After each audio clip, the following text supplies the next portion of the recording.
Good evening, and welcome to PEGASYS Profiles. My name is Lauren Stefanelli, manager of the PEGASYS TV studio of Time Warner Cable. This series is a great pleasure for me. It's my opportunity to introduce all of you to some of the people behind the scenes of some of the finest public access programs we have to offer here at Cable 13 and Channel 78. This week, we have with us Wies van Leuken, producer of a wonderful series called Amnesty International Ithaca. Wies, I'm very, very happy to have you join me. And with you, also we have Martin Kelly, your regular show host. And nice to be here. And for all of you out there, what we're really trying to do today is give you a look at what makes Amnesty International happen, why these folks have decided to make this program, and to give you a little taste of some of the programs we're going to be featuring along with this interview show. If you stay tuned after this interview program is over, we're going to have 2 or 3 complete episodes of Amnesty International to show you, representing some of the variety of work, important work, that this program has accomplished over the past 6 years. So Wies, let me start out with just a simple question. Why are you doing this? Why? Oh, because it is fun. Yeah, it's fun? Actually, no, we did that, or we started to do this to improve the publicity, and it has worked out beyond our wildest dreams. So you're a member of Amnesty International as I'm a well, member, the Tompkins County chapter. Right, no, actually the Ithaca chapter. The Ithaca chapter. Yes, and I did publicity for many years, and this seems a logical continuation of that. Mm-hmm. So I took the course. Paul Smith taught me the excitement actually of making television and making video production. And there's still many times as I go through my trials and tribulations in the edit room or the editing room that I remember what he said, if I may quote. The reason I know everything there is to know about video production is because I made every mistake there is to make about video production. And another one is words like brilliant come to mind, which is when you have a particularly difficult transition to make and you finally work it out. And you're so excited and you show it to everybody who watches the show and nobody even notices it. So it's nice that he at least has noticed that it was brilliant. Well, we go through that with producers a lot, sharing the accomplishments of an edit well done and a sequence well done. Tell me a little bit about the people that work with you on this show. Well, I was very lucky that actually I got an introduction by Robin Palmer, who is an even older producer than I am here on, at the PEGASYS studio. He introduced me to Martin Kelly, who is still the person who does most of the interviewing on my program. He introduced me to Jim Blizzard, who has worked on every program that I've worked on, has been the technical director, and actually held my hand during the first year of editing, and that was extremely helpful. There are other people who have done camera work almost continuously, like Joe Casaniti and David Craig. Joe Casaniti actually became a host, an impromptu host during the last program. And then there was Heather Arns, who did a lot of the anchoring on the news programs, which just recently was taken over by Sarah Raza, who is, I think, was a producer already for years too, but is still very young and very enthusiastic. She works with her mom, and she's in college now, and she's interested in human rights issues in college. Yeah. So for her, it's kind of a training ground. But for the other people that work on your show, are they also members of Amnesty International? No, they are. Now they are. But I don't know that they were, but they were certainly very interested in human rights issues. And that actually was the nice thing about this program, that I found out there were so many more people in the community than ever came to meetings who were interested in human rights and shared their expertise or helped out or put me in contact with other people who could be people to be interviewed on the program.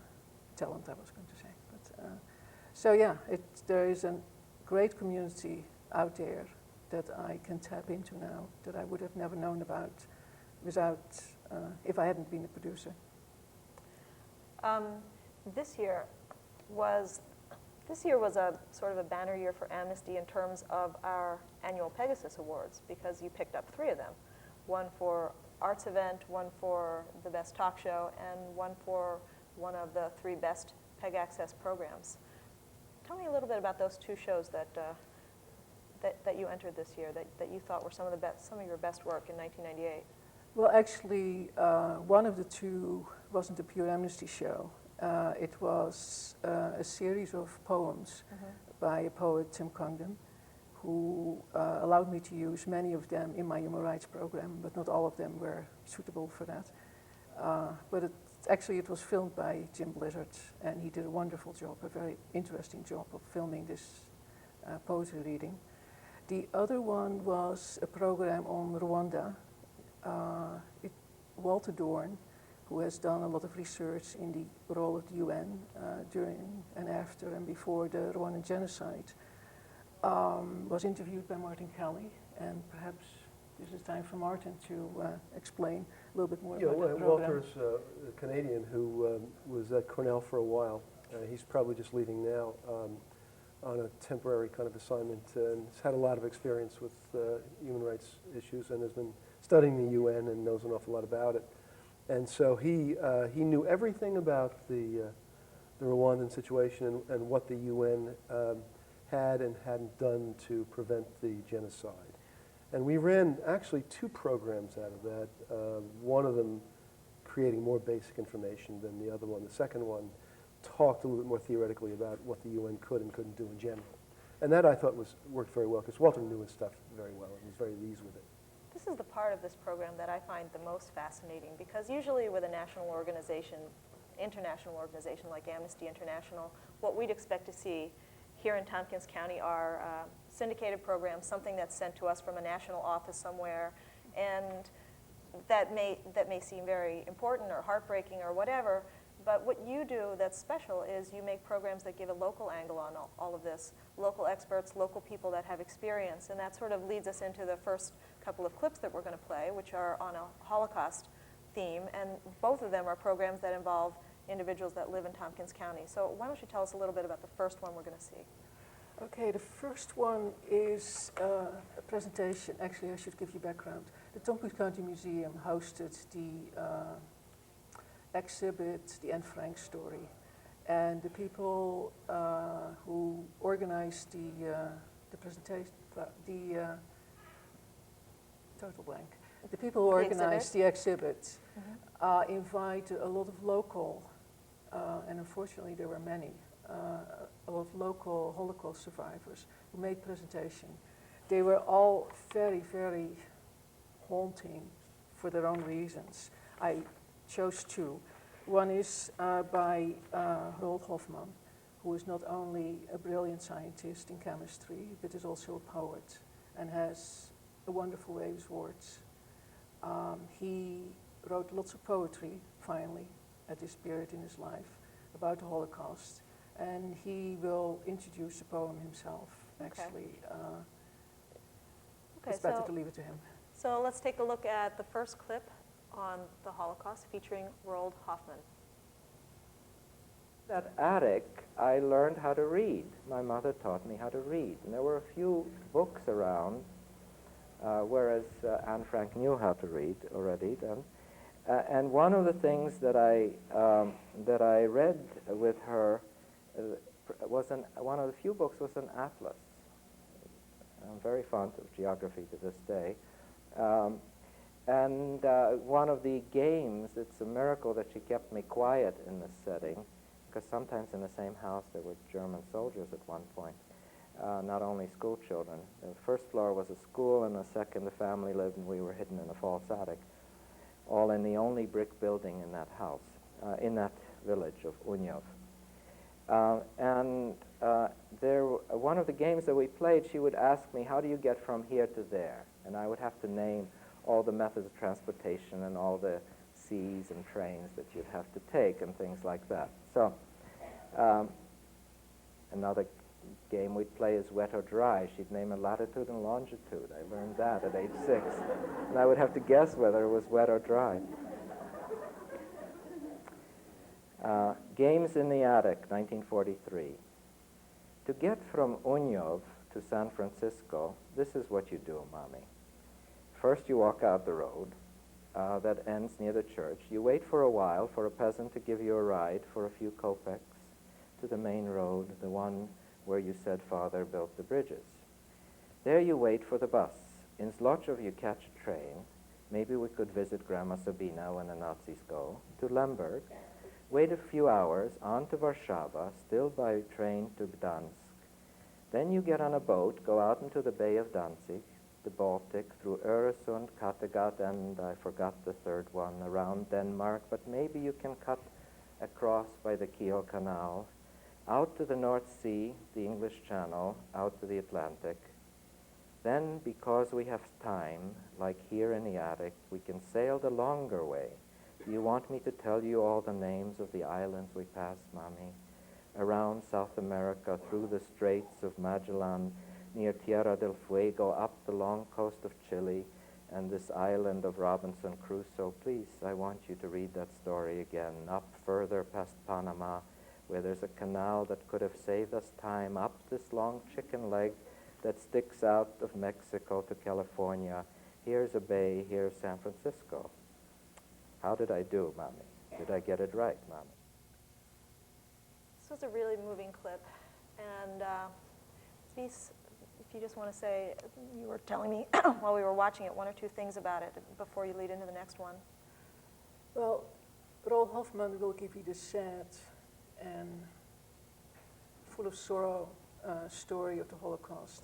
The next clip by Leo Grunfeld will give you the raw and defiant and merciless rendition of a Holocaust experience. And Leo Grunfeld, for those who may not know him? He's also from Ithaca, and he teaches at Cornell. And again, it's better to let him do the clip and do the story. Okay. So we're going to go to the second clip now, again on the Holocaust, Amnesty International, featuring Leo Grunfeld. So take a look. Under the auspices of the Japanese. To end the story,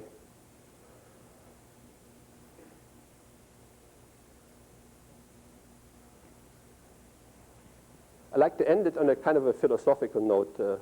People have asked, I ask myself almost every day. I think about these things almost every day.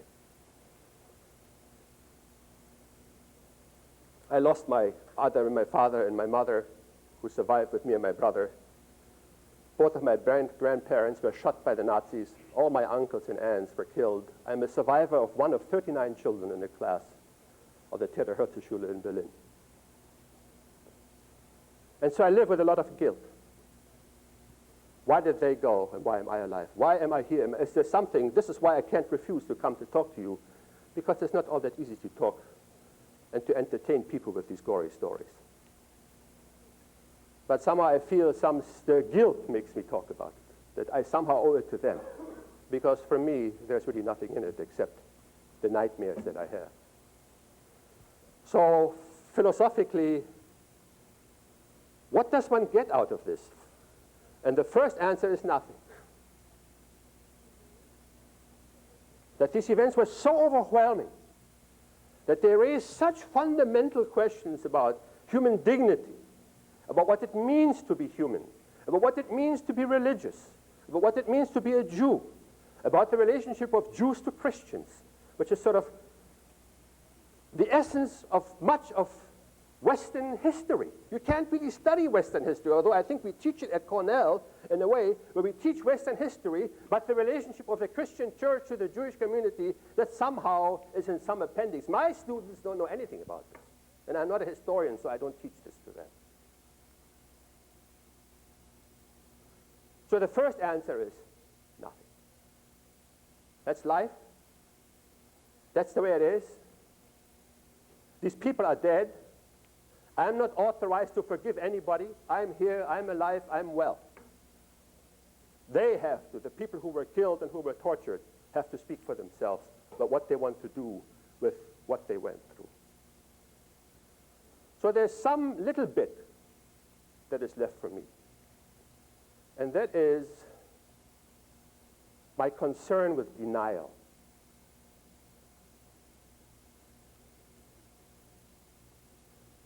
And it's difficult to even speak about this without getting angry and sentimental and melancholic about it.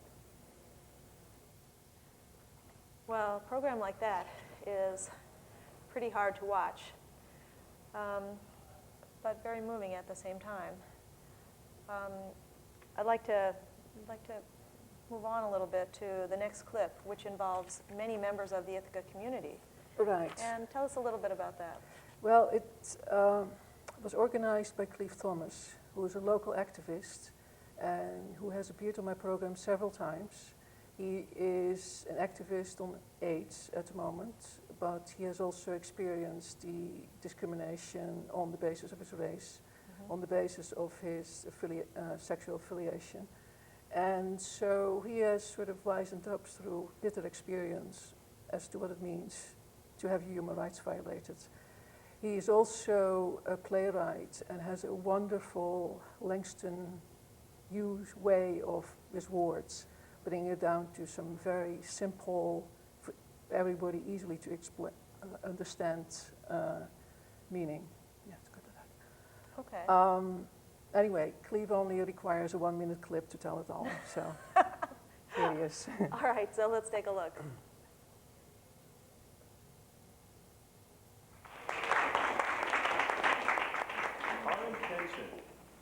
Our intention was to dramatically show everyone that human rights are for everyone, that it involves everyone, that everyone in every walk of life, under every circumstances, are entitled to certain basic fundamental human rights.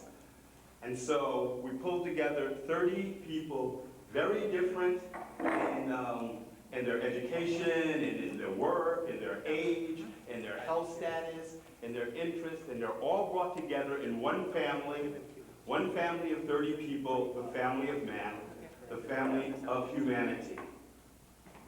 Now we're going to present the 30 articles of the Universal Declaration of Human Rights.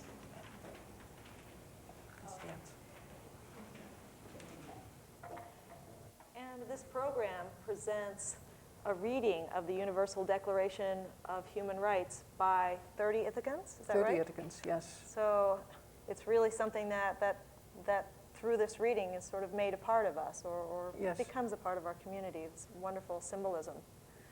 The next clip, To Koriki with Love. You're going to have to tell me a little bit what that is. Koigi is Koigi Wawunwer, who is a Kenyan prisoner, a prisoner of conscience. He was in the Kenyan opposition, but before that he was a student at Cornell University in the early 70s.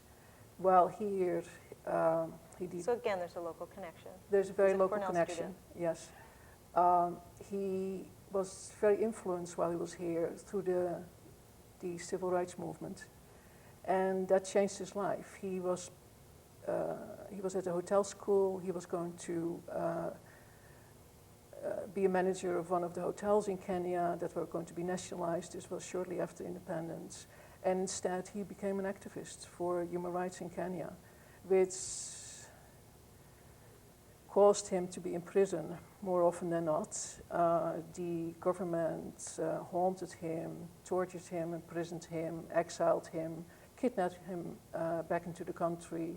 And what caused the campaign was a trial, well actually it was a rigged trial, a political trial, where he was accused of a capital crime, which was meant to cost him his life.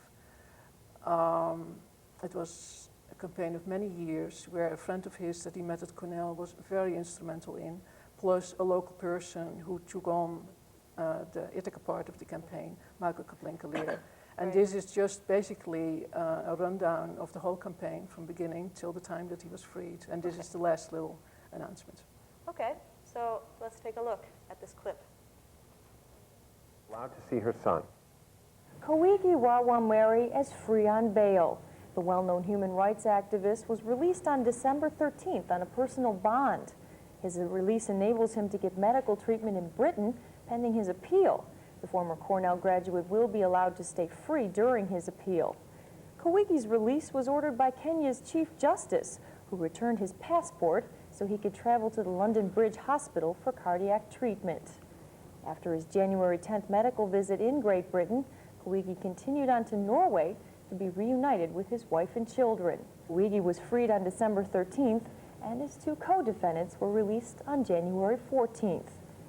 A former Cornell classmate is on the way to Ithaca next week to help prepare for Kawhigi's possible arrival this spring. Activist lawyer Neil Gatnick came to Ithaca before to rally support for the Free Kawhigi campaign. That visit resulted in the formation of the Kenyan Human Rights Initiative by Michael Kaplinka-Lair. We were talking even before the show that Kawhigi has a 2-year-old son who's never seen him. These are the human side of what, you know, a political prisoner has to go through. And we're back. We're going to move on to the next clip right away because we're starting to get short on time and we want to get them all in for you.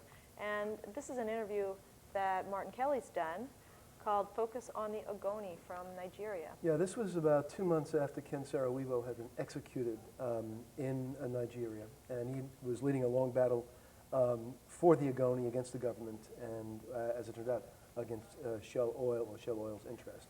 And this was Ibeke Jonah who came in. No? Wasn't it? Barika.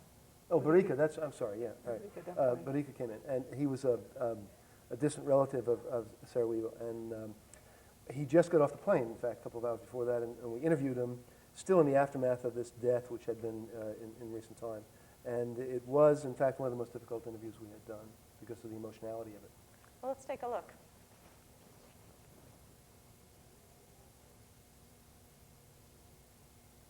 Said publicly, can you imagine a multinational oil company buying arms for Africa's most brutal kill off military regime? People, yeah. I also read that Ken Saro-Wiwa's brother was in a conversation with a representative from Shell before Ken was executed. Yeah, that was between May and July last year. It was actually a desperate move, trying to save his brother. Mm-hmm. He went to see the managing director of Shell Nigeria, Mr. Okay. Brian Anderson, Okay. asking him to intervene and help to Save his life. to save the life of his brother. Right. And the man said, we can help, Shell can help, but you have to issue a press statement to say that there was no environmental pollution in Ogoni land. And to by stop the Shell. movement? Yeah, and then to tell all your supporters, all the Greenpeace, the Amnesty, the Sierra Club, or the Human Rights Watch, tell them that to stop the campaign against Shell internationally. That way we're going to help your brother and get him out of... Now, this indicates that they had some power, as you've already outlined, some power to, in fact, to step in there and prevent, well, one presumes all 9 people from being killed. And because it wouldn't have worked out politically for them, they did not do this. They did not do this because, come to think of it, if they set Ken free, of course it will continue with the campaign Yes, of course. against Shell. So it was a good thing that it should be out of the way. Do we have any information, or do we know, did Shell ever have any contact with Ken when he was in jail? Not at all. Not at all. Not at all, So yeah. they never made such an offer to him. When Ken replied from prison through Owens that, well, there's no way I can issue such a statement Right, because, right. I mean, the campaign, I believe in what I'm doing, and what I'm saying is true, so why would I say things like that? So Anderson cut off the conversation. started to go And then after 2 Owens. weeks after that, the military came for Owens, where he was hiding out in Lagos. So any Ogoni that goes to any informal meetings with Shell, be sure that the information will get to Now, the are you a security. person they would be interested in detaining? Of course, of course. I have been very lucky because I speak for most of not only in Nigeria, but the UN and in London, all over. Okay, we're back, and even though we don't quite have time, we're going to squeeze in the last clip because it's on a really important subject. And Martin, I'm going to let you introduce Yeah, we it. interviewed, we did a bunch of programs on the death penalty. We focused on Gary Graham, who was up again for execution, and this was one of the 2 with Polikoff that we had done, and it's one of my favorites because of its impact. Okay. So we'll see part of that. Okay, let's take a look. Thank you. And so we have, in the case of Graham, as you've uncovered this, because you've written some stuff on this that Yes. I've looked at, an African-American boy, really, at the age of 17, Yes. who was arrested and convicted of murdering somebody outside of a supermarket or a market. and was given a public defender. And a witness came forth and identified him as the killer of this person.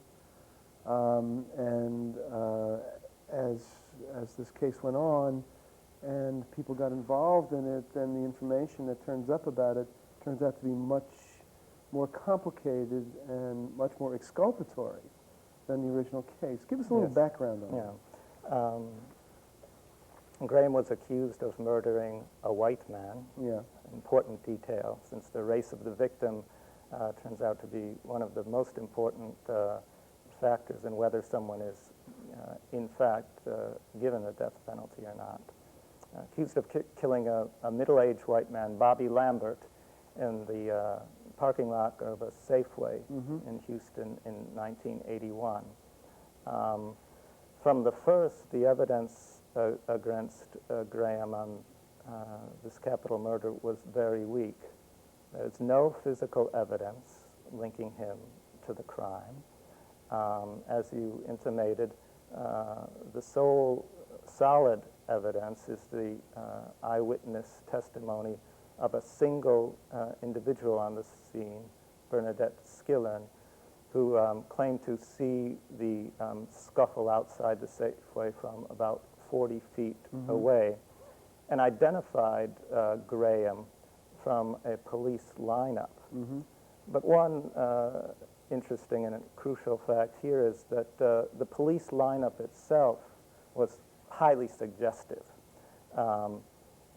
Bernadine Skillern saw both a photo array and an actual lineup of suspects. Gary Graham was the only one who fitted the general description of, that is the only one in the lineup who had both a short afro and no facial hair. And he was in both of these. I mean, his photo was in the. And he was the photo, only he was in the one actual who was lineup. in both of those. Just a minute there. I'd like to say goodbye. And in addition, tell you about one other program that's coming up that Amnesty International did as a live special on December 5th from the Southside Community Center. They did a special program on the 50th anniversary of human rights, 2 hours, 40 minutes. And it will be coming up again on June 7th and 8th on Channel 15, the Government Access Channel. Each day it will be running 3 times, at 7 a.m., at 12 noon, and 7 p.m. So watch for that. All kinds of musical groups, multicultural musical groups from all over the world and from our community, and I hope you'll tune into that as well. Wies and Martin, thank you so much for joining me. It was wonderful having you, and it was really a privilege to have a glimpse behind the making of Amnesty International. And for those of you who joined us, thank you very much, and stay tuned for the programs to come. Good night.